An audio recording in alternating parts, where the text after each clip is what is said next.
Welcome to the Social Leader Podcast, episode 27. The podcast inspired by entrepreneurs, founders, faith leaders, innovators, volunteers, and visionaries from every walk of life. They are the social venturers among us, those who crave the entrepreneurial adventure of moving beyond charity to integrate and then operationalize their social priorities. Social leaders are the true leaders among us, I think, because they're forging sustainable solutions in order to solve our community's most tangled problems. Welcome to the Social Leader Podcast. I am Father Justin Matthews. And hey, real quickly, before we begin, I want to let you know that this podcast is presented by Reconciliation Services. We're a nonprofit social venture in Kansas City, Missouri, working to cultivate a community seeking racial and economic reconciliation to reveal the strength of all. And if you're inspired by today's show, and I think you're going to be, I have the most incredible guest coming up. And if you want to learn how to lead with greater creativity, authenticity, and impact, then you've got to check out my new online e-course, The Social Leader Essentials. When you enroll in this course that was published by Reconciliation Services, you're going to get access to over 2.5 hours of leadership training that will help you adopt a social entrepreneurial mindset, root out bias in yourself and in your team, and embrace a trauma-informed, strength-based leadership style. And the coolest part of all of it, though, is that 100% of the proceeds from this e-course are used to fuel the social and trauma therapy programs at Reconciliation Services. So go to thesocialleader.org, check it out, and enroll today. We'd love to have you in there. Well, I am super excited to welcome the illustrious, the amazing, the good friend, the RS board member, Dan Smith. Welcome, Dan, to the podcast. Thank you. Thank you so much. You know, I just want to say you do a really good job at this introduction thing. Like that was amazing. I just wanted to put that out there. Man, thank you. Thank you. Well, maybe, I don't know, maybe I missed my calling. I don't know. Well, maybe not. I was taking some notes. I'm just letting you know. Oh, okay. Yeah, right. Well, I'm taking notes on your work because you are one of the coolest founders in Kansas City. And I don't just mean that because I got some like bromance with how cool you are, but because you are making stuff real. You are taking the social priorities around minority entrepreneurship and small business. You are enculturating them. You are making it happen in Kansas City like few others that I know of, because you're the co-founder of the PHKC. And I'm super excited, just to get into that and let people know what that is. You also host a podcast. The PHKC comes out 6 o'clock every Wednesday night, right? Absolutely. Yep. All right. And it's on Facebook, or where else is it? Yeah, Facebook is our primary destination. So the Porterhouse KC Facebook page, and we also do it on YouTube as well, but we don't get as much engagement on YouTube. So we really focus a lot on Facebook. So it's exciting. Right. Well, hey, speaking of engagement, if you're watching us live right now on the episode, feel free to make comments. We'll see if we can get your comments in there. We'd love to have you participate. But look, I want to jump into it. But before we get into Porterhouse KC, Dan, I want to just get to know you because you're from around Kansas City. You've been here a while. You've been on a really interesting leadership journey. But let's back up a little bit. Tell us about you. Tell us about some things that inspired you and helped you to become the leader that you are today, Dan. Well, first of all, I appreciate the kind words. I see Duran Cooper, D Coop. What's up, my guy? He's tapped into us. I grew up on 33rd and Jackson. Went to Milton Moore Elementary, which is a Spanish magnet elementary school. You would have thought that I would have come out of there learning or being able to speak all kind of good Spanish, but I speak muy poquito Espanol. But that's, it is what it is. So I grew up in the Midtown inner city. Not, nothing too crazy. I graduated from Chicago High School, then went to a few schools, but UMKC, I pledged a Greek fraternity, Kappa Alpha Psi, Yo to the News. And I jumped into corporate America and decided that that wasn't what my calling was. And it kind of led me to what we're doing now with the Porterhouse KC. So it's a kind of a fast track into kind of where we are right now. Well, can you think back to, you skipped over some of the most important stuff, Dan, because I want to get into it, man.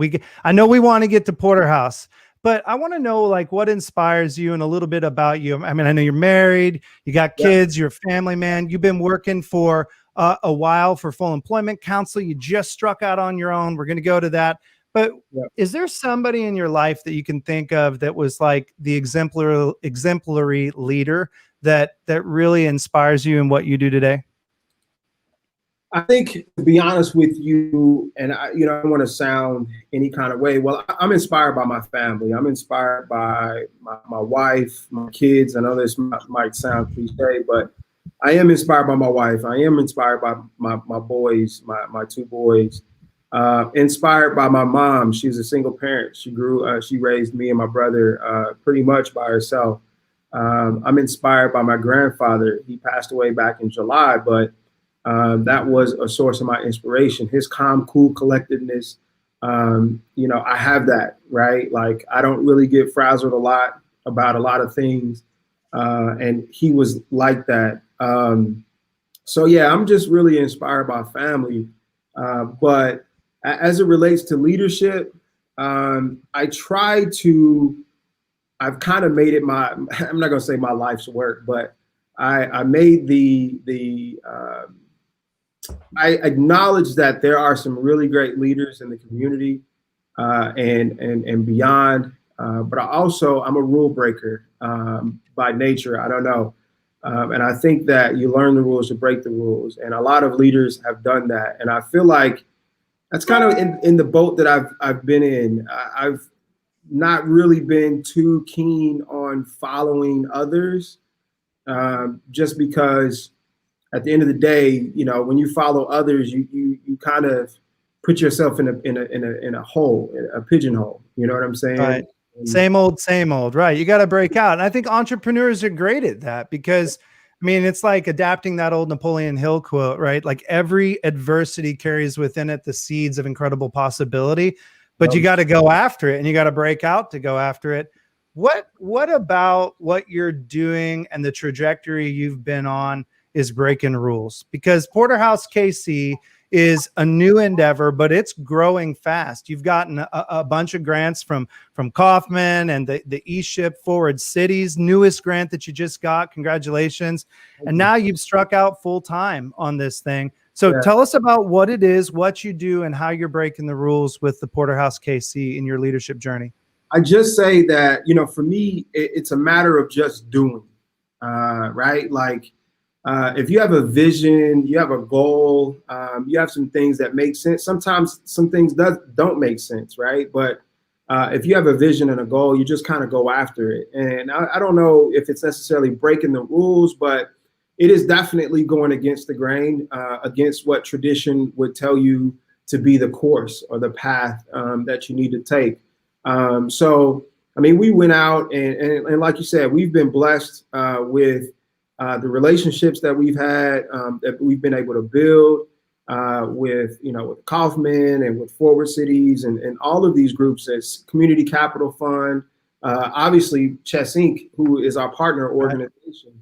I mean, we just been blessed to be put in the right spaces and to be in the right position to take advantage of the opportunities that presented themselves, right? So, they talk about prior preparation prevents poor performance. And so we are trying to just prepare ourselves and put ourselves in the right space to be ready for the opportunities that present themselves. So yeah, I love that saying that says you gotta drill the well before you're thirsty, right? You've got to be ready. So a lot of the entrepreneurs that you're working with are mostly folks from the urban core, and mostly you're focusing on minority entrepreneurs here in the region in Kansas City, both Kansas and Missouri side. Kind of give us the elevator pitch. What's the story with Porterhouse KC? What do you do? And, tell us a little bit about how it gets tactical. Yeah, so Sharon and I, my co-founder and I, we and along with the guys at Chess, we we wanted to figure, we're serial entrepreneurs ourselves. We started a few businesses ourselves, and none widely successful or anything like that. But we got to a space where we had to step back and observe our surroundings. And what we were finding and what we were seeing is there were a lot of gaps, right? We were start to be introduced to these communities, and they start talking about Kansas City being the most entrepreneurial city in the country, in the nation. And from where we come from, we didn't see that, right? Like, we didn't see the supports going to the east side of Troost. We didn't see the people that we support or that we follow getting the supports that they needed to be successful. We just didn't see that. And we had amassed not a following, but like a network of folks that we felt like could help us in this endeavor. And what we decided to do, the low-hanging fruit is education. So we wanted to bring in some consummate professionals in industries to provide kind of workshop style. It's called a speaker series event or sessions. And once a month, we would invite a consummate professional in to come talk about different pieces of business, be it law with Adrienne Haynes. She did a couple for us. She's awesome. Yeah, she's amazing. We had Gary Mitchell do some stuff on branding. We had Deetra Conley do some stuff on branding. We had Marquita Miller come in and talk about accounting and the importance of counting. And not only that, but she also sprinkled in some storytelling, how to, properly tell your story. And things like that. So we did this, and we did this for like 2.5 years, almost 3 years straight, a couple months off. And we decided we can go a little deeper. We connected and with some guys through the relationship that we started to build with Kaufman up in Cincinnati called Mortar. And those guys are doing some stuff that's kind of similar to what we had envisioned. And so we connected with them, and we wanted to start a class, a cohort, right? So we could start actually teaching some of these things, these elements that we've learned along the way. I have my master's degree. Sharon's been in business for a long time. And so these things that we've learned, and along with this curriculum, we wanted to try to share with the folks, again, that come from the neighborhoods that we come from. So we end up, like you said, getting the grants, 2 grants from the Kaufman Foundation. And that was just amazing. It just kind of took us into this other space, and we were able to. Before we get to the other space, I want to back you up just a minute, because the thing is, though, that you said something really important that I don't know that if everybody's going to get. You said that the people that you saw who are in the community in Kansas City and around the area, who were small business owners or side hustlers or entrepreneurs who were trying to build things, you said that you didn't see them getting the resources that they needed. Okay, so what I want to do, though, is unpack that, because I don't, if I'm just listening, I might not get that, right? Because we've got all sorts of entrepreneurial support systems. We've got all sorts of nonprofits. We've got all sorts of, we host Global Entrepreneurship Week, in Kansas City. So who's not getting the resources? What resources aren't they getting? And most importantly, share the lived experience. Why? So I'm glad that you stopped me. I could, you could just go and go and go. But I'm glad that you stopped me and went back. There are so many areas of disconnect between the business community and the urban core. A couple of those things are cultural value, right? Cultural value, like you said, lived experiences. Like, at the end of the day, I had to get uncomfortable, and I'll just speak for myself, right? Like, I am an introvert, believe it or not. I've learned to get outside of that space, but I am born and bred an introvert. And I do kind of have a hard time believing that, because you're kind of the life of the party in every room that I'm in. But we'll take you on your word. You go ahead, keep going. So it's hard for me. It was hard for me to even communicate, right? And who I am and where I come from, what the businesses that I foresee, creating, and just that piece. And then fear, right? The fear that you're ingrained with coming from the spaces that I come from. Like, I remember in school, and again, I'm just speaking for myself. I remember in school when I used to be asked to come up to a chalkboard, and I said chalkboard, whiteboard, whatever. You're dating yourself, man. What's chalk? To do math problems, and you get kind of ridiculed sometimes by your classmates and things like that, and you start to feel like you're not good enough, right? Or you don't have it in you, and you don't have anybody that's really pumping you up, right? And you start to get it in your mind that maybe this is not for me, maybe education is not for me because I can't understand it and I don't relate to it, and I don't like the feeling that I feel when I get ridiculed by it, right? And so if you go through these situations, and like I said again, I'm just talking from my perspective. If you go through this time and time again, you start to feel some kind of inadequacies, right? You're not, this is not for you, right? Maybe school is not for you. Maybe, getting a job with a suit and a tie, in corporate America, maybe that's not for you. Maybe the only thing that is for you is working, and I'm not saying that anything is wrong with it, but working a 9 to 5 somewhere, sacking groceries or something like that. Well, maybe that's what is the only thing, that's what's there for you.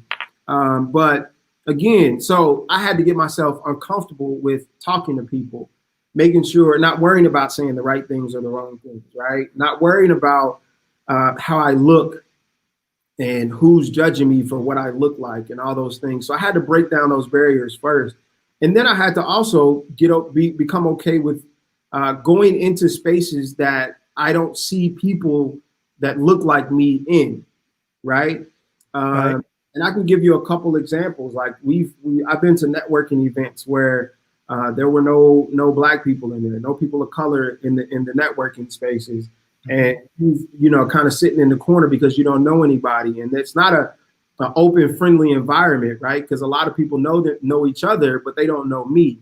And so I had to get uncomfortable and to start introducing myself to folks and letting them know who we are, because it's for the greater good, right? It's not for me, it's for my purpose, right? It's for the purpose and the vision. And so got to a point where we're getting put on stage now and everything else, and we're living in fear, right? Living through fear, not in fear. And so that's a big part of it. But our goal is to break down those barriers and get into the spaces and make people feel, get other people accustomed to what we are and my culture and what I look like and how I present myself, rather than trying to change who I am to get into those spaces, right? And make them feel comfortable about who I am. Now I need you to understand where I come from and who I am to be able to break down those barriers. And I think that's a part of what we're trying to accomplish too with the Porterhouse. Well, you said a ton there. I want to bring in a comment. Duran Cooper actually shouted out and said, Porterhouse KC has introduced me to a number of different people that I wouldn't have met otherwise. Thanks for commenting. And you talked about that neck. Go ahead. What? I was just going to say, Duran he owns a company called the Ultimate Game Night. And he had to make a major pivot. He was actually doing a lot of live events. Like everything he did was live in person. And then when COVID hit, he had to figure out, okay, now what do I do? Like, is there a place for me online, right?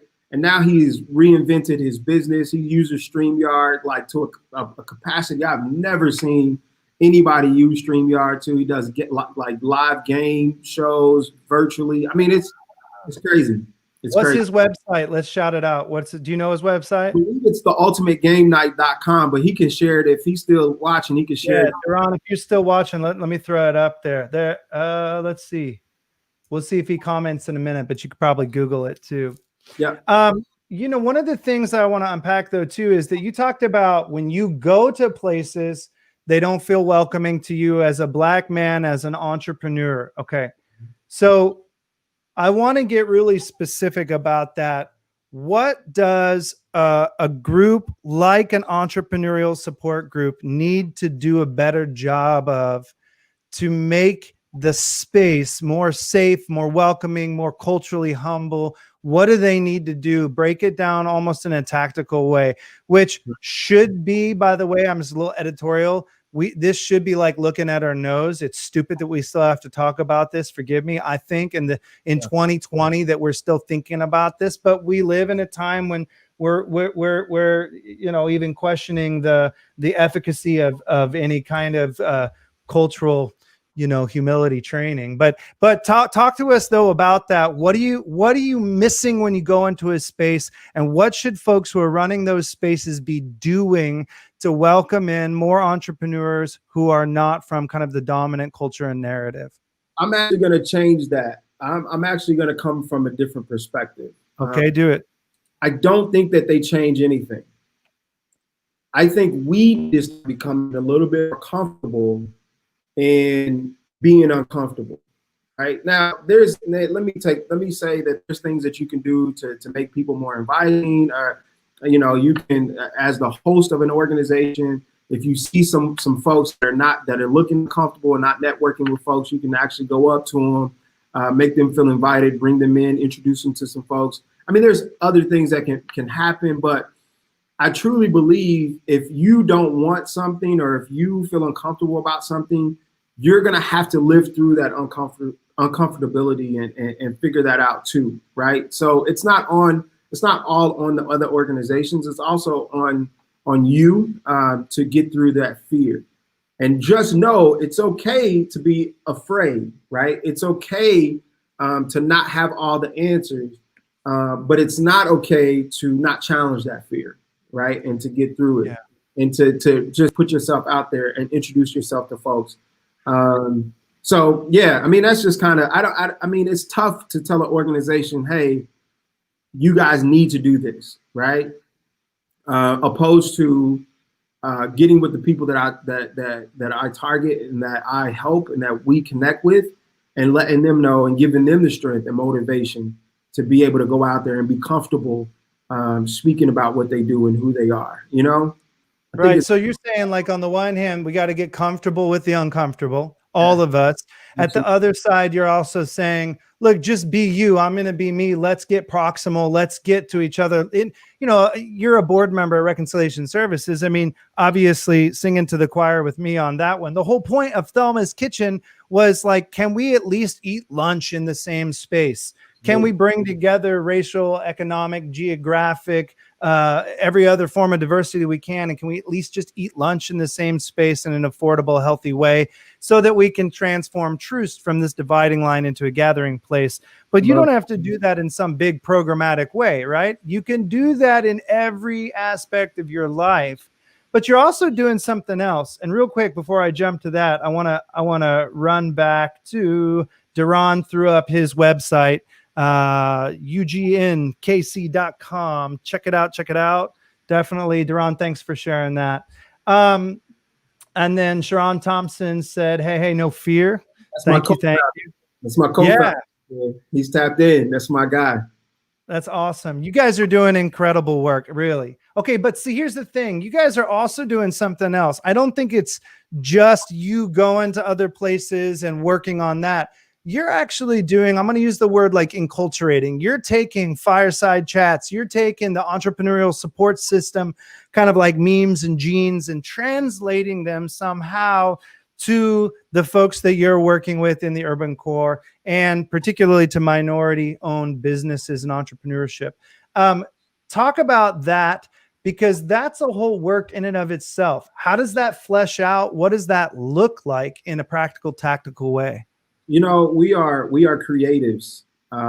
So we create, right? And we have the benefit of living and growing up and learning in two different spaces, right? Like you have the benefit of knowing your people, right? Knowing where you came from, knowing your connections to the folks that you support and all that good stuff. And then you also have the benefit of learning what these other entrepreneur support organizations do, or the entrepreneur ecosystems. Like you tapped into the Kaufman Fast Track program and UMKC and SourceLink and StartLand and all these other folks that are on this other side and kind of see what they're doing. And you have the benefit of kind of blending some of those things together. We actually did one, and I brought up StartLand. We actually did an event, Global Entrepreneurship Week, this past year. Right. And it was phenomenal, but it was the Porterhouse KC and it was StartLand. But not only that, so like I have a partnership with the Mid-Continent Public Library now, right? Right. We have a partnership with the Community Capital Fund now, right? We have a partnership with PlexPod, right? Where I'm at right now. We have a partnership with PlexPod. And Right. so what we're also doing is we're creating, so we talk about ecosystems, right? That's a popular conversation. Right. And everybody's trying to find a solution to how to bridge ecosystems and how to make them work. And, you know, in Kansas City, because, you know, our ecosystems are so like disjointed. I think that the work speaks for itself. I think the conversations are cool, but I think the work matters even more, right? So like you can sit on all these calls and these Zooms and these video conferences and all this great stuff, and it's cool, but where's the work? Right. You know what I mean? And so You mean that's the work of the entrepreneur? Or are you talking about the work of the city and its support system, the ecosystem for the minority entrepreneurs? That's what I'm talking about. That's what I'm talking about. And So that's tell what me a story though, Dan, about like when somebody's engaged with you and they finally tap into that support. You told us about one friend of yours and one company who's rocked it. I'd love to know about like another story of success where you've taken somebody who maybe, I don't know, like just had a side hustle, didn't ever think they could build something, and now they're on the track, they're on the path. And how did Porterhouse KC actually get them there? That's a good question. So we just started our first cohort about 12 weeks ago, and we're actually going into graduation 13 weeks. And we've seen tremendous growth from the 12 entrepreneurs that are actually in our program. We've seen tremendous growth from all of them. And a lot of it is not even based on there's some good stuff in the curriculum, but a lot of it is based on the community that we're building, right? Right. Like network and friendship and support. So many things have come out of this group. And I'm not going to say, because, we got some talented folks, and I think that we are the central reason for success or anything like that. But I think we've helped, right? We've put ourselves in a position to assist. And these folks like Deanna Munoz, she has she was actually on Netflix on the Queer Eye for the Straight. She was one of the episode on Netflix. She's one of our participants. She's doing some phenomenal stuff. She has a great podcast that she's pushing. She's actually doing jewelry. She has a jewelry line now. She started that. Wow. She started that within going through our program. We have Bliss Books and Wine. They are an online bookstore. They are an online bookstore now. Their goal is to open up a space where they sell wine and books, right? And it's a vibe. I would go there. That sounds awesome. They were highlighted a few weeks back on Oprah's book club because they did a highlight about bookstores across the country. And Oprah's book club reached out to them.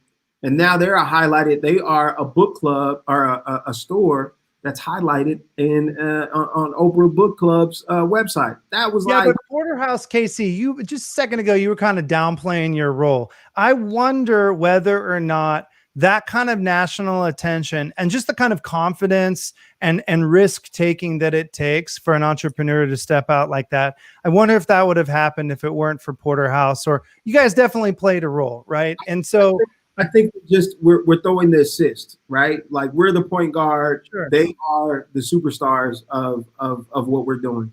So all we're doing is assisting. And I truly think that the majority of our entrepreneurs would have found similar successes.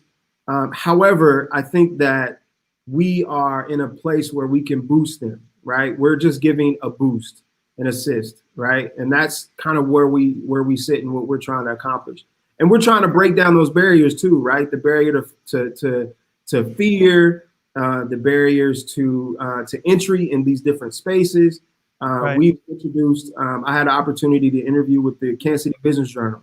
I put them in contact with the Kansas City Business Journal. So a lot of those businesses are going to be highlighted through the Business Journal.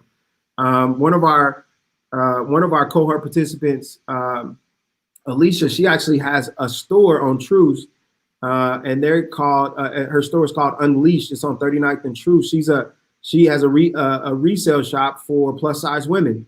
She actually got the opportunity to meet with Ed Lotta, the CEO of Goodwill, right? And it's kind of like in her lane, and their conversation was like mind blowing, right? But that's why I say we're just the assist, right? They're doing this thing. They're doing this. We're gonna put a link both in Facebook in the comments as well as in the show notes for the podcast, wherever you get your podcast. We're gonna try to hook everybody up with the Facebook pages and websites for all those folks that you're mentioning. Look, Dan, the reason I wanted you on the podcast, this thing's called the Social Leader Podcast. I mean, there are a lot of entrepreneurial podcasts out there, a lot of killer ones in Kansas City, by the way, but you're doing something different because you are a social leader. There is a social mission to what you're doing. It's not just about being an accelerator, an entrepreneurial support group. You actually have a mission and you are driven by a greater purpose, and your methodology of implementation has that larger systems change vision. So I want to pivot a little bit to talk about social leadership itself. What's your vision for leadership, and how do you go about trying to integrate your social priorities into your leadership lane in life? That's a really good and very loaded question. Yes. I lead by example, right? And I know that sounds simple. No, I agree with that. That's probably the hardest thing to do, that authenticity. You do that. It is. And I think that we lose that. Like, you know, we come from, you know, I used to say, like, there was this Harvard business mentality where, you know, it was kind of like it's a more of a crack the whip type situation from a leadership perspective. And it's always about like, how much can you squeeze out of somebody? How much effort can you squeeze out of this person or this group or this company? And I just feel like that's not the way. And we've changed. Things have changed a lot substantially in the last, I'd say, 10 to 15 years as it relates to leadership. Not necessarily from a race perspective, but more of the way that you handle people perspective. What do you mean by that? What do you mean by that? You know, there's the CEO of Wells Fargo, right? Out a few days ago, and he says that there's not enough Black people prepared to get into C-suite. That's the reason why there's a lack of diversity in C-suites across the country, basically. You agree with that? I don't. There are a lot of talented Black people out here. That's right. Yeah. And so that's what I mean by that hasn't changed, right? We don't. I think the calculation was 1% of Fortune 500 companies were led by a person of color, or not a person of color, a Black person. So I think it was 1%. And so I think that's wrong, right? That's still wrong, but they've grown in the way that you treat people, right? It's become less crack the whip-y and more come to this fun space. And I think a part of that has been because of the tech boom and the young folks and the insurgent of young people. I mean, there's all kind of reasons why those things have changed, but right, you know, we still got a large mountain to climb, right?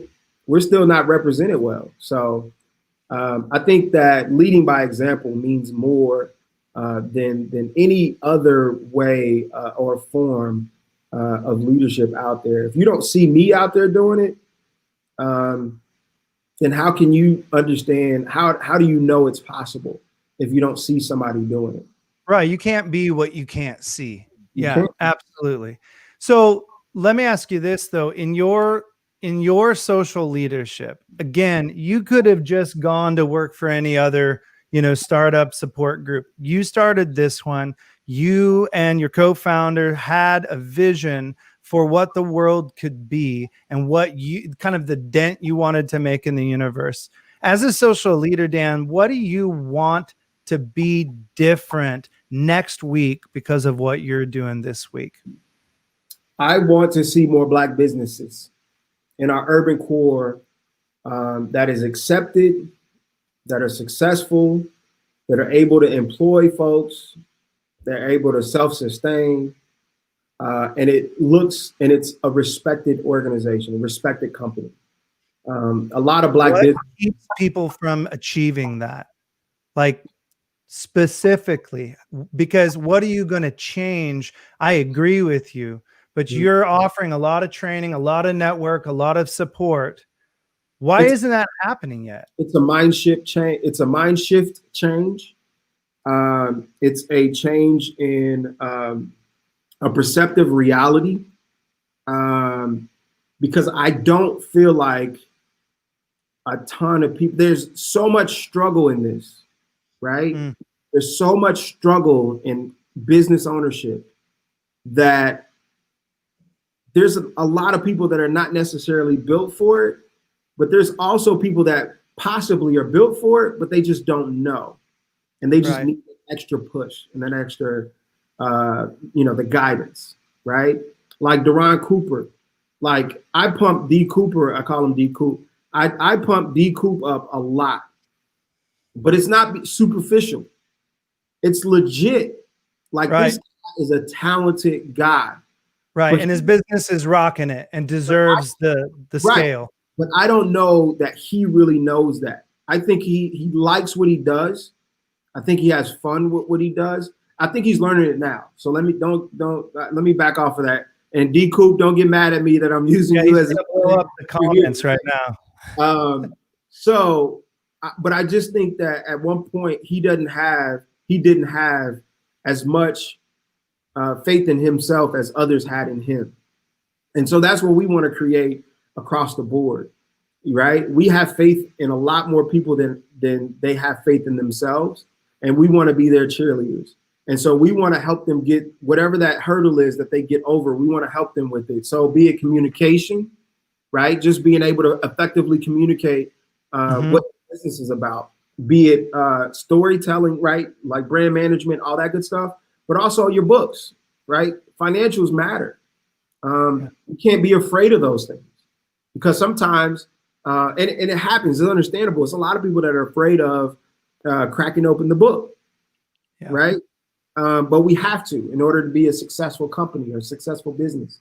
It has to. I think one of the things in leadership that you're bringing out that is definitely a core part of what I teach in the Social Leader Essentials e-course is that we've got to embrace this idea of a strength-based leadership approach. And by that, I don't mean like Strength Finder Clifton. By that, I mean like what social workers do day in and day out, rather than looking at the deficit in yourself or the deficit in your team or the deficit in the entrepreneur that you're working with, looking at the assets they do have and starting there and looking at the person and saying like, okay, you don't have this, but you do have this. So let's not focus on the deficit. But a lot of times I think, especially as businesses grow, if leaders don't learn to shift that mindset, like you're talking about, they'll constantly take that deficit-based approach with their words, even though their heart is a strength-based approach. But so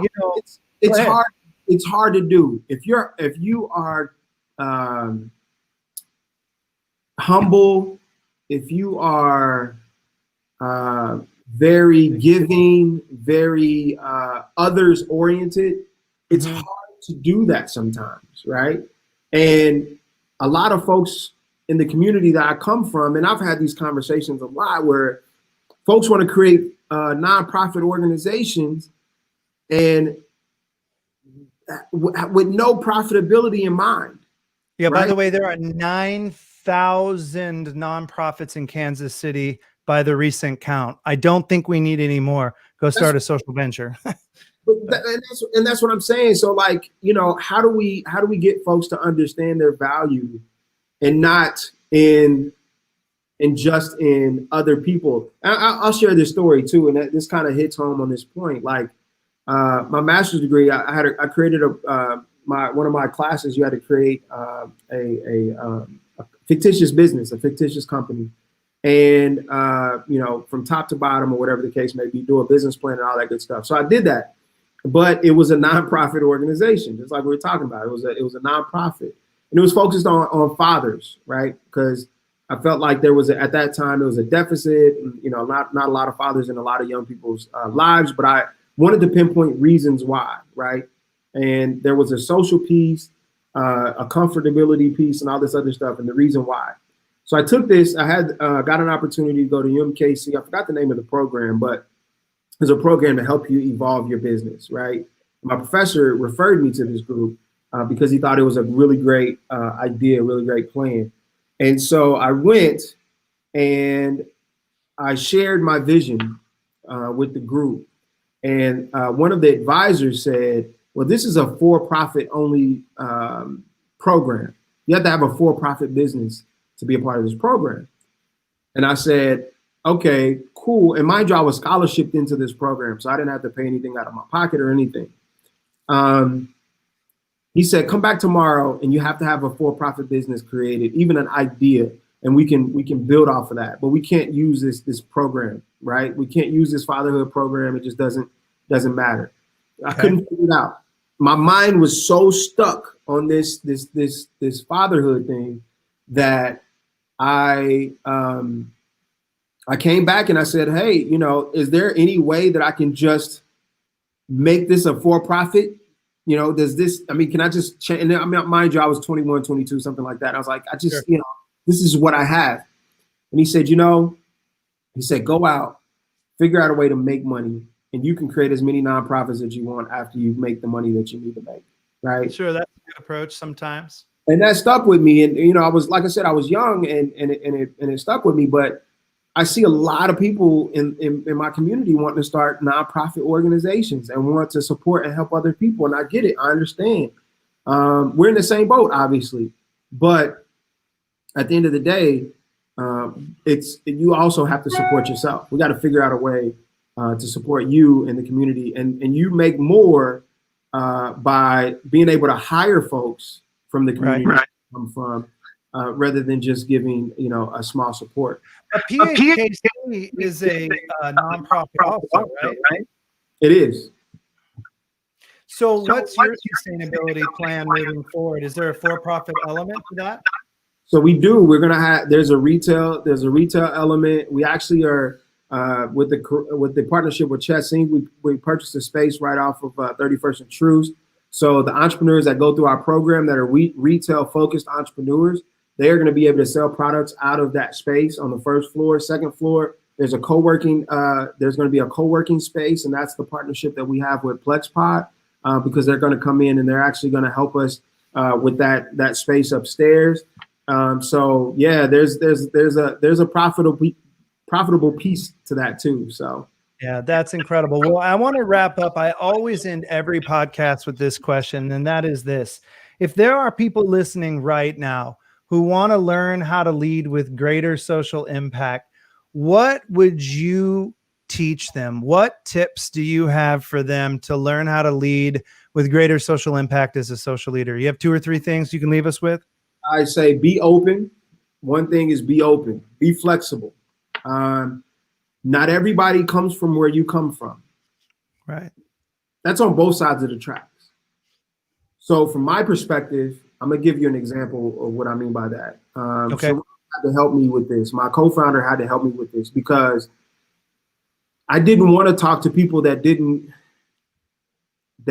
come from the spaces that I was in, or that didn't look like us.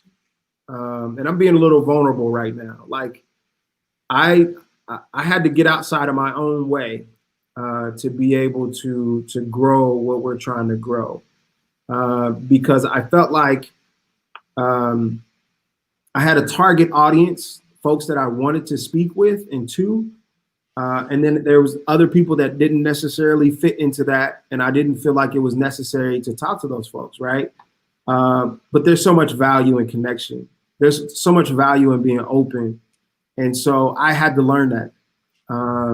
So be open, both sides of the tracks. Be open. Be able to invite somebody. I'm open to inviting people into our space, and I'm not talking about a physical space. I'm literally talking about what we're trying to accomplish. We're inviting people into our spaces. Live in fear, live through fear, right? We're afraid of things, and that kind of plays back into that being open thing. Be okay with living in and through fear. And lastly, just be creative, man. Create. I love creativity. Just push. We got a lot of folks out there that are scared to be online, to put a picture out there, and it's uncomfortable. I get it, but again, that's living through that fear. So I'll never forget, man. You came into Thelma's Kitchen right after we first met each other. You know the story I'm going to tell you, and you were rocking this amazing little Osmo Pocket DJI pocket gimbal, and I was like, that is the coolest camera I've ever seen. And so, being the fanboy that I am, I went out and I bought one. And you were such an encouragement to me. I mean, I love this stuff, but it does take a little bit of kind of breaking through the fear to go ahead and say, like, look, I'm going to let it hang out there. I'm going to be raw. I'm going to be authentic.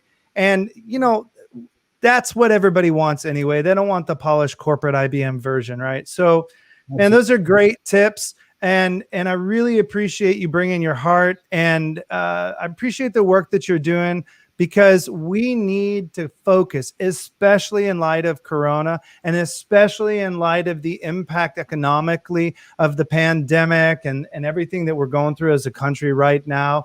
We absolutely need good jobs. We need great entrepreneurs. We need to be buying local. We need to be buying from our neighbors, and we need each other right now more than ever. It's all about relationship. And it kind of takes me all the way back to one of the first points you made, which is about networking, living in and through and transforming through that fear, and just getting out and get to know people and support people. So Dan, thank you for the work that you do with your partners at the Porterhouse KC. Thank you for being you. And thank you for coming on the Social Leader Podcast. You are an awesome example of a social leader here in Kansas City. Appreciate you so much, man. Well, thank you for having me. I so appreciate it. We have great conversation anyway, beyond this. And I know we've been talking about trying to have more of these conversations. So I'm excited to tap in. D Coop, thank you for tuning in. Chuck, I see you. Rick, and Sharon, appreciate you guys tapping in with us. Absolutely. Hey, man, hang with me and we'll be right back. Thanks again for joining us today. Appreciate it. Well, guys, we finished another episode of the Social Leader Podcast, and I have a huge favor to ask you. If you thought this was a good conversation, please hit the like button, share it out in groups. If you're watching on Facebook, make sure that you comment and tag other people in there. If you're watching on Twitter, Periscope, YouTube, whatever you got to do, follow, like, and share. We want to make sure that we can get the Social Leadership Podcast out to as many people as possible. Once again, thanks again also to the folks who were reading. I saw Stephanie Smith and a couple of other people chime in there. Stephanie, thanks for saying great discussion. Stephanie is absolutely a social justice warrior in Kansas City, as her picture shows. She's doing incredible work here. But hey, listen, share this out. And lastly, if you are inspired by the kind of things we talked about today, and if you want to learn to lead with greater social impact in your leadership lane, please go visit thesocialleader.org, thesocialleader.org.